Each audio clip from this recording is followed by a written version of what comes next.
Hey everyone, it's Tony Volpicello, and welcome back to the Career Jigsaw podcast. Today I'm excited to bring you an Encore episode featuring a conversation with one of my former coworkers and my former boss, Kevin Dolan.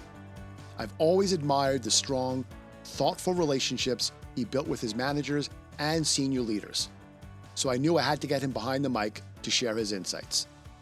If you're looking to strengthen or better navigate your relationship with your boss, this episode is for you. Without further ado, here's Season 1, Episode 6, Managing Your Manager.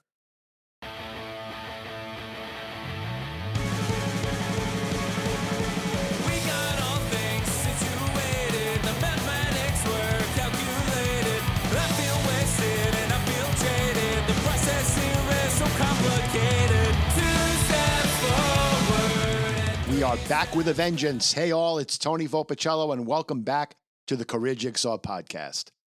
So the title of this episode is Managing Your Manager.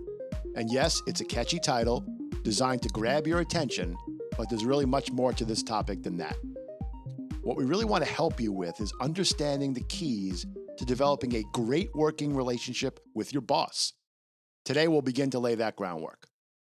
Now, there is a lot we can cover on this topic, so expect us to bring back more content in future episodes. But for today's episode, we'll have 3 segments. Segment 1, my 3 tips to laying the foundation. Segment 2, an interview with a successful leader in this space. And segment 3, a quick commercial for the benefits of working for multiple bosses. In future episodes, we'll continue this dialogue and tackle topics including developing a relationship with a new manager, how to adjust to different management styles like a micromanager, and managing through difficult situations, plus a whole lot more. So stay tuned. You know, there's a simple thing to keep in mind, and I'll say up front, this might sound a bit callous, but hear me out. Think about what your real job is here. It is to make your manager look good. This is probably not how your boss thinks about it, but ultimately, managers want to hire good people around them that get the job done and get it done well. So it might sound a bit shallow to say your job is to make your boss look good, but keep this in mind as you think about today's episode topic and building a great relationship with your boss.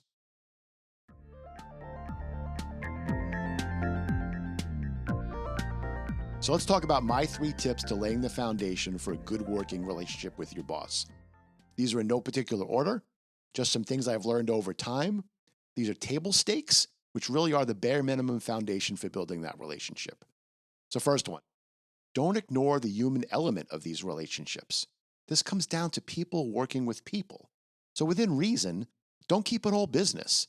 This includes having a personality, using your sense of humor, and sharing what you're comfortable sharing personally about yourself. Asking an occasional non-business question to your boss can really go a long way. And don't ignore common interests. These can build a bond. Second, proactive communication can go a long way, but obviously don't go to an extreme either. The key word here is proactive. Now, this could mean bragging about a job well done, but it also means letting your boss know when you're behind plan or off plan on something, but you have a plan to correct. Most bosses would love to hear it from you rather than them having to ask you. Keeping your boss well informed and never blindsiding them is key. Now, this one is going to sound boring. This is the third one. But being reliable and being positive can really go a long way. This should go without saying, but reliability is an underrated skill. And this doesn't mean just showing up on time. It really means dependability, someone your boss can count on. Okay, let's get to segment 2, which is our main segment for today's episode. It's our guest interview. Our guest today I not only consider a great friend, former boss and teammate, but a master at building relationships. Honestly, as soon as I added this topic to the podcast, he was the first one I thought to interview. And you know, it can be really unusual to find a leader who's good at developing a strong relationship with their employees, with their boss, with their boss's boss, and across the company. Now, I've known this retired leader for close to 25 years, and I am thrilled to have him join us today. All the way from Scituate, Massachusetts, Kevin Dolan. Hey, Kevin, welcome. And before we dive in, please share a little bit about yourself with our listeners. Hi, Tony. It's great to be here with you. Hi, everyone. Yeah, my career was about 41 years, all in the financial services industry, lots of different roles, some frontline, some back office, some control work, some strategy work. So I was really blessed with an opportunity to have a wide, varied, experienced career and got to work with some fantastic professionals, some fantastic folks that really set the pace for an industry going through tremendous amount of change in the 80s and the 90s and the early 2000s. So love to have a chat with you, Tony, and thanks again for inviting me. Well, thank you. We're lucky to have you. So I'm going to dive right in. As you know, today's topic for our episode is all about managing your manager, which really means developing a strong, healthy relationship with him or her. So let's just jump right in with the very first question. What advice do you have for our listeners that will help improve their employee-manager relationship? I think, Tony, first off, you said it right. It's about developing a relationship. I think if you go into the manager, employee, or associate relationship thinking, my goal here is to, manage my boss. That's not going to work well if you're not founded in having a very strong relationship. And I think the two key components of what defines a strong relationship is that, on the first part, do you understand very clearly what the objectives are for your manager? What are her or his objectives? What are they trying to get done beyond just the task at hand or the metrics? And the opposite of that is, does your manager understand what your objectives are? Yes, you want to move ahead. You want to earn the highest compensation you possibly can. You want to hit your goals. You want to be admired, whatever that is. How do you find a way that, despite it being assumed to be obvious, I have found in my 40-year career that it's often not obvious, that you do have to invest some time in making sure you understand their point of view and where, for lack of a better phrase, where they're coming from, as opposed to just being the top position in the hierarchy. And likewise, how do you invest in time with them, really helping them understand what you're looking to accomplish? I think that's really interesting. I think you're right. It's usually pretty clear what your boss expects of you and what their overall objectives are. I think where it gets fuzzy, and to your point where maybe you need to put more work in, it's not so obvious maybe what your objectives are, whether it be in the current role or your career, to figure out ways to make sure you and your boss are on the same page with that. So that's great advice. Now, let me jump to the next question. Many get stuck just reacting to their boss and not, what I might say, staying ahead of their boss. Any tips, advice on how to stay ahead of your boss? Yeah, I think it's a simple question of having the ability to have a dialogue about the body of work that you're together partnering on. Again, understanding your role and what the expectations are, but also having the ability to find opportunities to ask. So, what's next? Right? What you got to just come out and ask. Not So, what really is the objective here? No, it is understanding the current task at hand and getting it done, sort of like, do your job, but also having the ability and taking advantage of the opportunity when you're having discussions with your manager around what's next, not so much for you, but the body of work. Where does she see this, body of work evolving to? What potentially could this lead to? And I have found, when I started asking questions sort of like that, I got tremendous insight into. Here I am thinking my piece of work was the most important thing on their plate. And then when you were able to have the discussion with them, you realize it's a small part, but it could be a very important part of another body of work. And if I just was head down, get the job done, which, granted, sometimes it's got to be like that. If I had the opportunity, I was always trying to ask, where is this work leading to?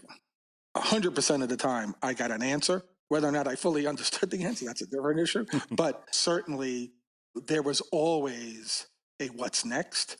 And I think too often we get focused on the task at hand and we miss the forest for the trees. I think that's, again, great advice. Being able to see that big picture and get your head a little bit maybe out of the sand and see where this work is going so you really understand the roadmap ahead of you. Again, I think just great advice. Yeah, and it's not, I think sometimes the early in my career, I would have phrased the question sort of like, so why am I doing this? Like, what is this going to evolve to? That's not the question. The question is, is this part of a broader body of work? And really, what are the overall objectives? You would say it, everybody individually could say it as using their own words, but that's the concept. Less about broad-based questions, but much more specific questions of what else is going on to support this work. And that's another great way to ask it, because then you really get to understand it. I'm glad you just made that real, because I spend a lot of time on this podcast reinforcing what does it sound like? What does it look like? So the listeners can really take away real life examples and words to steal and use in different scenarios. I'm glad you made that real. I had the advantage of watching you for 25 years, whether it be as a teammate or as I introduced you, my boss. And what impressed me so much was how wide your network was. So how did you develop such great relationships with other leaders, your boss and your boss's peers, and even your boss's boss?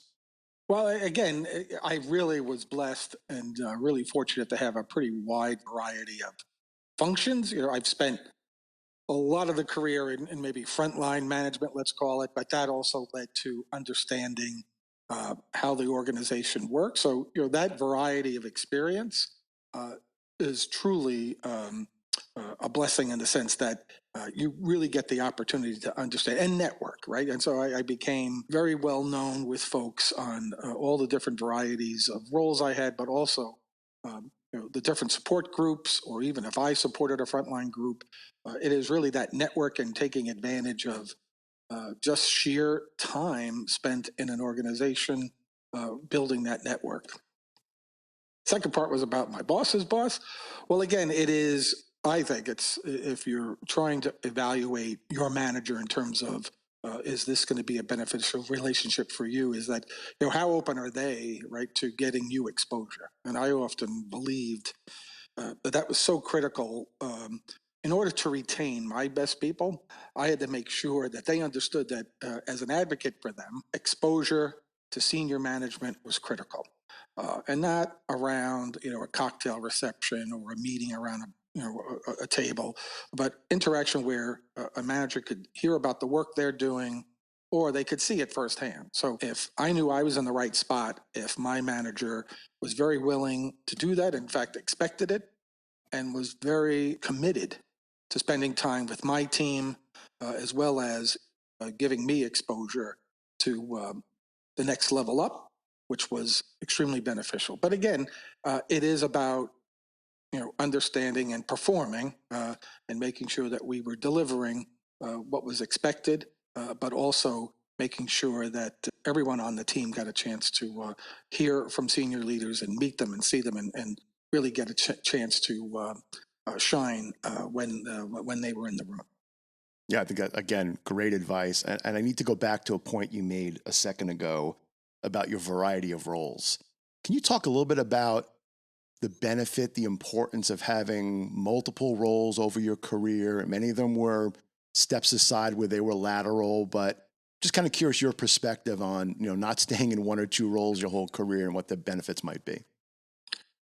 Well, Tony, you and I worked together, so maybe I wasn't very good at some of them, so I had to keep moving along. But no, seriously, I think it was being intellectually curious and understanding, how the company operated, and being able to perhaps, as you said, take a role that I thought had more upside potential than maybe it showed in the job description, or maybe it was a lateral move, or it wasn't always the flashy job that everyone wanted that really helped my career develop the skills. And it was sort of this patience of, hey, what am I going to learn from this specific role? Who am I working for? Obviously, really, really important. And what role does that function play in the overall organization? Trying to see that, and they all weren't glamorous, but those, I can sit here and say I'm very lucky. 41 years, I learned from everyone I worked with, everyone on my team, our managers, and every role I constantly was learning, and not always succeeding, but learning, which often always pay to further success down the road.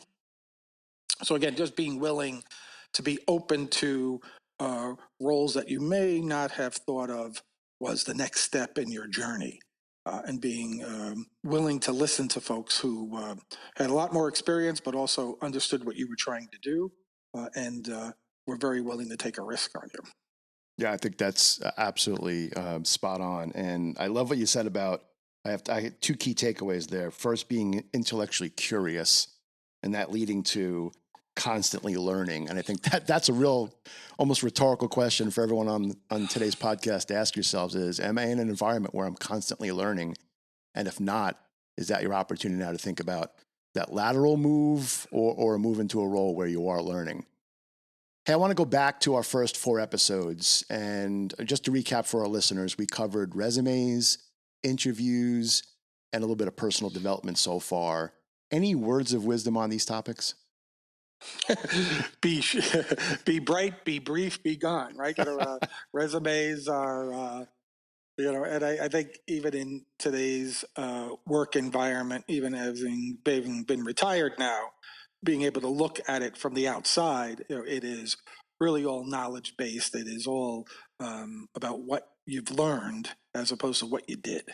Mm. So years ago in my career, moving up the ranks, it was all about tasks, right? What did you do? And you would list them on your resume, which was kind of crazy. But now I can certainly see a big shift in what's the learning been, and what are you looking to learn, and how is this role or function going to fit in that plan? And I think that's a huge positive improvement from a associate or employee standpoint in terms of really getting to be more successful in the role that they get. But other than that, a resume is not going to tell really who you are in terms of really showcasing communication skills and how you interact. That I think is so critical.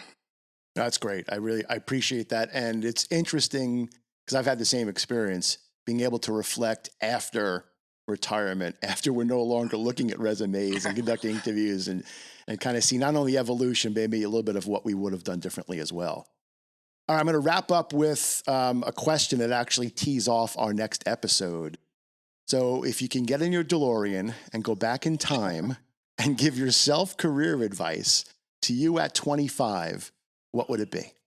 No, I think I often really prided myself on being reliable and dependable and willing to take on different tasks. And it goes back to taking a job I took very early on.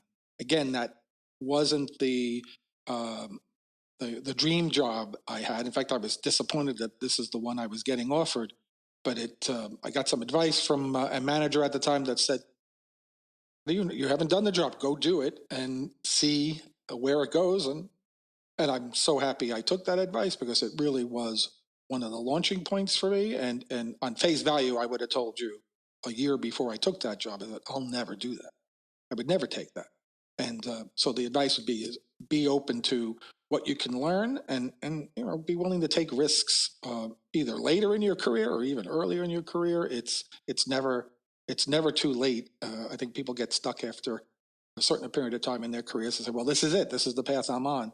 No, right? It is, especially in today's workplace, there's so much more opportunity to do something different and step out of the comfort zone. I know these are all cliches, but they're true. It is all about learning and willing to take a chance on yourself, and it usually pays off. Could not agree more. So I've had the opportunity to survey a couple of dozen leaders so far around that question to prepare for this upcoming episode. And the word risk has come up more often than not in their responses. So we'll be curious to kind of share not only your perspective, but others around this advice 25, 30, 40 years later, and what you might tell yourself. But the word risk was a common theme. Listen, Kevin, first and foremost, I cannot thank you enough for your time. Although I know you have a lot of it now that you're retired, but I still appreciate you joining the podcast. Can't thank you enough for today's episode, your contributions, and hopefully we'll have you back on soon. Thanks, Tony. Take care. Thanks so much. Be well. Great feedback from Kevin, and I certainly hope that dialogue was helpful. So now let's wrap with just a quick commercial on the key benefits for working for multiple bosses. Early in my career, my boss came back from a talent planning session. Essentially, it was a day where him and his peers got together in a room and talked about all their direct reports and where their opportunities were, where their strengths were, etc. He came back with advice I wasn't expecting. He basically told me I'm great at what I do, but I'm a best kept secret. None of his peers really knew me, and they couldn't validate what he said about me. That was a reality check. It's like trying to have a good credit score. Having no credit is just as bad as bad credit. So here are two things to think about. First, at a minimum, get other decision makers to know who you are. Be deliberate in getting on their calendars and developing a relationship. They could wind up being your next boss. And then second, when the opportunities present themselves, don't be reluctant to work for somebody else. Not only will you eventually have more people in your corner, you will have the opportunity to learn from different styles. To me, a win-win. And now on to our quote of the day. Always be a first-rate version of yourself instead of a second-rate version of somebody else. That comes to us from Judy Garland. Okay, now let's wrap with our Invest in You recommendations for the week. And we have two, both reading assignments. The first is a book called Radical Candor by Kim Scott. This book provides a framework for giving and receiving feedback, which is essential for building a positive relationship with your boss. And then the second are two Harvard Business Review articles. The first one titled, How to Build a Great Relationship with Your Boss, and the second one's titled, Managing Your Boss, both providing insights and actionable advice. Well, podcast people, that is a wrap. Thank you so much for listening in today. If you like what you heard, keep listening, follow us, etc. You know the drill. And also, check out our website at thecareerjigsaw.com. Again, thanks so much for tuning in, and more to come next week. Be safe, all.